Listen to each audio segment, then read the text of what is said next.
మీకు కేసీఆర్ కు ఏం తేడా ఉంది? 10 ఏళ్ళు కేసీఆర్ 2 సార్లు ముఖ్యమంత్రిగా తెలంగాణకు ఉన్నాడు. 10 ఏళ్ళు మోడీ గారు 2 సార్లు ప్రధానమంత్రిగా కేంద్రంలో ఉన్నాడు. మీరిద్దరు కలిసి తెలంగాణ ప్రజల్ని ఏదో రకంగా మోసం చేసినోళ్ళే, నష్టం చేసినోళ్ళే. మీకు ఈ ఎన్నికల్లో కానీ మా ప్రభుత్వాన్ని విమర్శించడానికి అసలు అర్హత ఉందా? మేము వచ్చిన తర్వాత ఆర్టీసీ బస్సు ఉచితంగా ఏర్పాటు చేసినాం కాదంటారా? 18 కోట్ల మంది మహిళలు ఇవాళ బస్సు రవాణా సౌకర్యాన్ని మేడారం జాతరల దాదాపుగా 1 కోటి మంది మహిళలు వచ్చిపోయినారు. 1.5 కోటి మంది అక్కడికి వస్తే 1 కోటి మంది మహిళలు దగ్గర వచ్చారు మేడారం జాతరకే. వాళ్ళ దగ్గర ఎవరి దగ్గర ఒక పైసా తీసుకున్నామా మేము?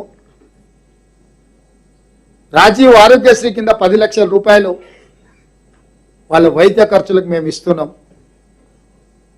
రేపు సాయంత్రం 5 గంటలకు మేము 500 రూపాయలకు సిలిండరు, ప్రతి పేదవాడి ఇంటికి 200 యూనిట్ల ఉచిత కరెంటు కార్యక్రమాన్ని మేము ప్రారంభిస్తున్నాం.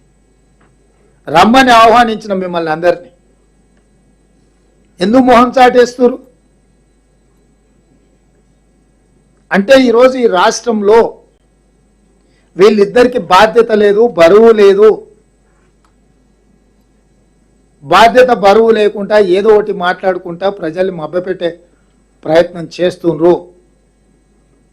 ఈరోజు సింగరేణి కార్మికులను తెలంగాణ రాష్ట్ర సాధనలో క్రియాశీలక పాత్ర పోషించిన కార్మికులను కుటుంబ సభ్యులుగా భావించి ఈరోజు ఆ కార్మికుల కోసము మా ఎనర్జీ శాఖ మంత్రి పట్టి విక్రమార్క గారు, ఉప ముఖ్యమంత్రి గారు ఆ సంస్థకు సంబంధించిన అధికారులతో కూర్చొని 1 కోటి రూపాయలు ఇన్సూరెన్స్ ఇవ్వాలని ఆలోచన చేసి ఈరోజు అంత మంచి కార్యక్రమాన్ని మేము తీసుకున్నాము.